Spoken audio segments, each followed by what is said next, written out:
Bayangin kita lagi jalan di pinggir pantai, ketika dari kejauhan terlihat ada benda besar ngapung di atas air yang perlahan-lahan mendekat dan tiba-tiba mendarat di pesisir. Dari dalamnya keluar orang-orang yang kelihatannya beda, yang belum kita tahu lama-lama mereka bakal nyerbu, ngebantai, dan ngambil alih lahan yang jadi rumah kita. Tapi yang paling mematikan bukanlah senjata canggih mereka, tapi penyakit misterius yang tiba-tiba muncul. Kulit bernanah, demam tinggi, dan dalam hitungan hari, nyawa orang-orang di sekitar kita melayang. Inilah yang dirasain sama penduduk asli benua Amerika ketika penjajah Eropa datang. Bukan senjata, bukan perang, penyebab mereka tewas adalah sesuatu yang bahkan gak bisa mereka lihat. Virus yang berhasil ngehapus hingga 95% populasi penduduk asli. Ya, kuman emang salah satu pembunuh paling mematikan. Sejak dulu, umat manusia itu udah perang tanpa henti melawan para kuman jahat. Kita sempat kebobolan beberapa tahun lalu. Pandemi perenggut jutaan nyawa bikin kita nggak bisa keluar rumah, kota jadi sunyi, dan ekonomi ambruk. Tapi mungkin di luar sana masih ada kuman penyebab penyakit menular yang belum kita kenal, yang jauh lebih ngeri dan mematikan. Apakah itu?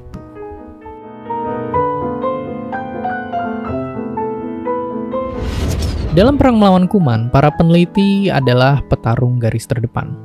Ibarat lomba lari, mereka ini harus selalu selangkah lebih maju, karena kalau sampai kesalip, seluruh umat manusia dalam bahaya. Tapi penelitian ini tuh nggak bisa sembarangan, karena of course taruhannya adalah nyawa.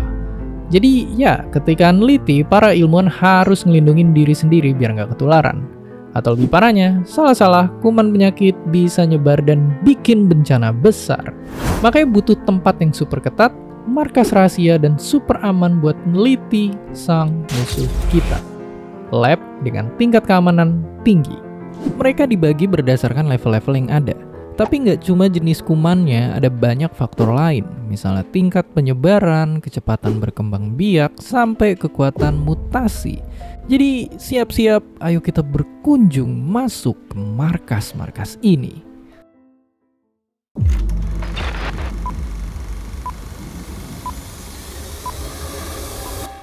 Kalau musuh yang mau diteliti nggak bikin sakit serius dan susah nular, laboratorium biasanya nggak butuh perlindungan gimana-gimana.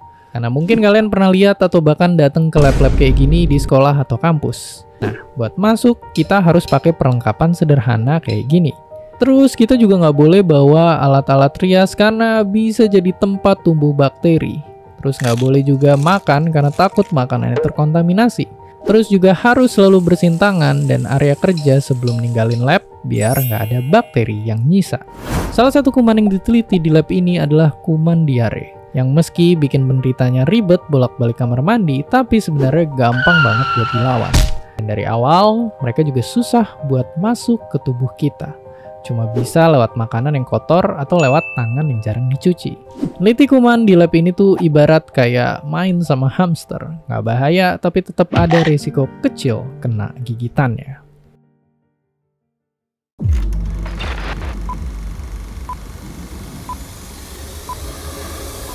Oke, lab tadi itu bisa dibilang dipakai buat kuman-kuman yang masih belum seberapa.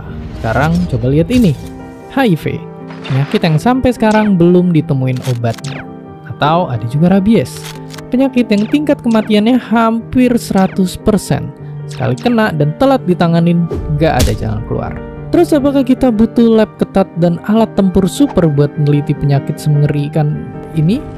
Ternyata nggak juga. Soalnya mereka itu tuh nggak gampang nular. HIV itu cuma nyebar lewat luka terbuka atau cairan tubuh penderita. Rabies harus lewat gigitan hewan terinfeksi kayak anjing. Tapi bukan berarti mereka diteliti di lab yang pengamanannya asal-asalan doang. Makanya biar seru, Kobi dan Sasa mau lihat langsung ke labnya. Ini adalah Base Safety Lab level 2 punya Gesi. Dan sekarang kita bakal ngeliat di dalamnya ada apa aja sih. Tapi sebelum itu aku bakal pakai APD dulu supaya lebih aman dan gak kena virus yang ada di dalamnya. Let's go.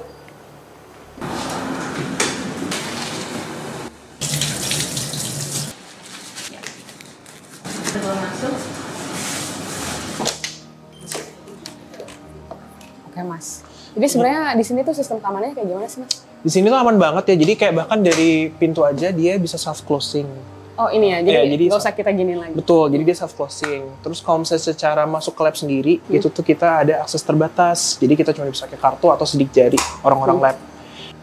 Selain dari itu juga sebenarnya kalau secara keamanan itu tuh semua unit itu tuh ada kuncinya. Jadi terutama kayak freezer, kayak kulkas nih dia ada kuncinya. Oh, oke. Gitu. Nah, kalau secara security fisik, kalau misalnya kita ngeproses sampel, itu kan pasti ada bahaya kecipratan ke mata dan sebagainya. Makanya kita ada eye shower dan ada wastafel. Oke. Apa shower, sorry? Eye shower.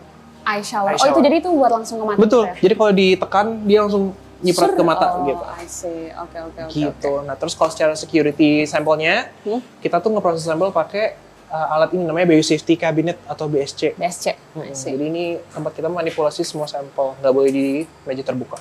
Oke. Nah, kalau BSC ini kita macam-macam prosesnya. Jadi kalau di BSC sendiri itu, kalau di BSL 2 kita fokuskan untuk aktivitas ekstraksi DNA atau RNA. Jadi kita ekstraksi semua materi genetik yang ada di dalam sampelnya itu. Jadi di dalam sini manipulasinya itu pakai banyak banget hal. Jadi dari mikropipet, dari vortex, ada tipsnya sendiri, terus ada limbahnya juga ya. Dan gitu biasanya kalau ekstraksi kita bisa ada 2 metode. Kita mau pakai kit atau kita mau pakai mesin. Berarti prosesnya masuk, ngambil sampel dari kulkas, lalu melakukan ekstraksinya di sini. Betul. I see. Tapi kalau misalnya sampai ada kayak sampel yang bocor, itu tuh kira-kira gimana ya, Mas? Bahayanya tuh sebenarnya apa sih dari sampel yang bocor? Kalau sampel bocor itu kan, jadi sebenarnya gini, kalau misalnya di konsep biorisiko, kita tuh kan nggak tahu ya sebenarnya sampel itu isinya apa. Misal nih, aku diambil sampelnya, aku lagi sakit, aku lagi sakit nih, aku nggak tahu sakitnya apa sebenarnya. Makanya kadang kita kirim ke lab gitu untuk diperiksa kan. Nah, ketika kita ada suspek penyakit menular seperti itu, kita nggak tahu nih sebenarnya isinya tuh apa yang membahayakan nggak ya buat orang. Apakah itu justru patogen baru gitu, yang kita nggak pernah punya obatnya misal gitu, nggak pernah divaksin, nggak ada imunisasinya, itu kan berbahaya. Kalau misalnya mau proses kuman-kuman yang biorisk levelnya lebih tinggi atau lebih rendah, itu mungkin lengkapnya bisa nanya ke Dr. Ariel. Halo Dr. Ariel. Halo Uma. Tadi aku udah diajak keliling-keliling lab ini sama Mas Raka. Dan Mas Raka juga ngejelasin soal penanganan kuman-kuman yang ada di sini gitu. Ya. Cuman yang aku penasaran adalah kalau kuman-kuman lain ditanganinya di mana, Dok? Ya, jadi kuman-kuman lain itu kan sebenarnya dikategorisasikan berdasarkan bahayanya atau risikonya untuk membahayakan manusia gitu. Jadi bagaimana mudahnya dia menginfeksi dan juga berapa parahnya kalau amit-amit manusia terinfeksi oleh mikroorganisme tersebut. Nah, itu ada kategorinya yang sangat mendetail, nanti bisa kita cari, dan membutuhkan fasilitas yang sesuai. Bisa BSL yang lebih tinggi, biosafety level 3, 4 ada, atau ya lebih rendah kalau misalnya memang lebih mudah untuk ditangani atau bahkan risikonya sangat rendah untuk membahayakan manusia. Terus habis itu penasaran juga soal cara memastikan keamanan di lab itu kayak gimana sih, Dok? Ya, oke. Jadi di dalam suatu lab, terutama yang meneliti mikroorganisme ya, bakteri, virus, itu ada kebiasaan-kebiasaan dan suatu prinsip yang diadopsi, namanya adalah biosafety. Gitu. Nah, biosafety itu adalah menyadari apapun yang diterima, ditangani, diteliti, dan dibuang, itu bisa membahayakan. Nah, konsep biosafety itu adalah hasil perjuangan manusia untuk kita bisa meneliti dan terus mengembangkan berbagai macam hal yang baik untuk manusia.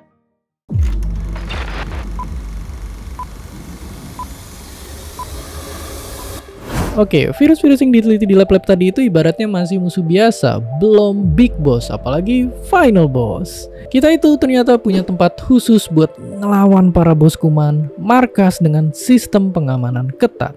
Di sini ada 2 pintu lab yang nggak bisa dibuka barengan.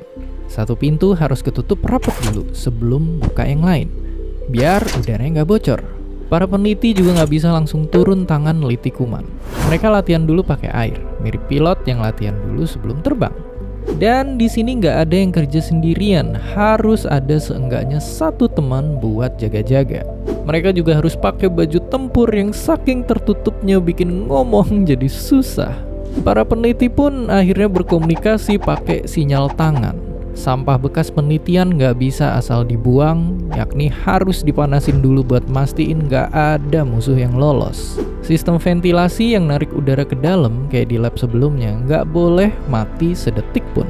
Dan terakhir, sebelum keluar atau masuk, peneliti wajib diguyur pakai cairan khusus biar mastiin nggak terkontaminasi. Ya, labnya emang seketat itu, karena emang musuh yang dilawan juga ngeri. Mereka bisa menyebar secepat angin. Contohnya kayak COVID dan flu Spanyol yang bisa menyebar dalam hitungan hari dan langsung makan jutaan korban. Tapi apakah benar lab ini 100% udah aman? Ayo coba mundur ke tahun segini. Sebelum pulang, ada seorang pekerja yang ngeganti penyaring udara di lab. Dia sempat ninggalin catatan kecil, ngingetin kalau penyaringnya belum ditutup rapat. Tapi nggak ada yang baca. Besok paginya lab tetap jalan kayak biasa, padahal tanpa disadarin serbuk antraks, salah satu penyakit paling mematikan, udah bocor ke udara luar selama berjam-jam. Akibatnya 64 nyawa melayang, termasuk warga biasa. Tragedi ini jadi salah satu kebocoran lab paling mengerikan dalam sejarah dan jadi pengingat para ilmuwan buat selalu teliti ngecek keamanan lab.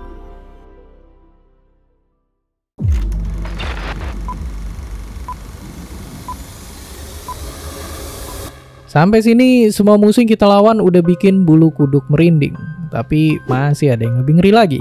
Coba lihat kuman satu ini yang bisa nempel di kulit dan masuk lewat satu sentuhan ke mata atau mulut. Mereka masuk ke aliran darah dan ngelawan para tentara sel imun. Tapi mereka juga punya senjata yang bisa ngambil alih tubuh para tentara dan bahkan ngejadiin mereka buat tempat berkembang biak. Dalam waktu singkat jumlah mereka berlipat ganda lalu jadi jutaan bahkan miliaran. Kalau kalian kira kengeriannya udah sampai situ doang, kalian salah. Kuman ini masih punya satu senjata pamungkas. Dia itu bisa ngehack tentara sel imun biar ngerusak pembuluh darah. Inilah dia, Ebola. Pembuluh darah pecah, darah ngerembes keluar dari mata, hidung, dan mulut penderitanya. Karena gampang menular dan sangat bahaya, ilmuwan yang neliti Ebola butuh pengamanan yang udah bukan tinggi, bukan ketat, tapi ibarat penjara abadi buat para kuman. Jadi ya, selamat datang di laboratorium paling aman di dunia. Cuma ada 51 lab yang setara level ini. Tempatnya itu harus jauh banget dari pemukiman, seringkali ada di lokasi yang tersembunyi bahkan bawah tanah. Dinding, pintu masuk, sampai saluran udara semuanya berlapis-lapis. Ada ruangan khusus buat mantau semua aktivitas di lab. Para ilmuwan yang masuk harus sampai pakai kostum mirip astronot gini yang nyambung sama selang buat napas dan narik udara dari dalam keluar. Dan jam kerja juga dibatasin saking beratnya beban fisik dan mental yang ditanggung para ilmuwan ini.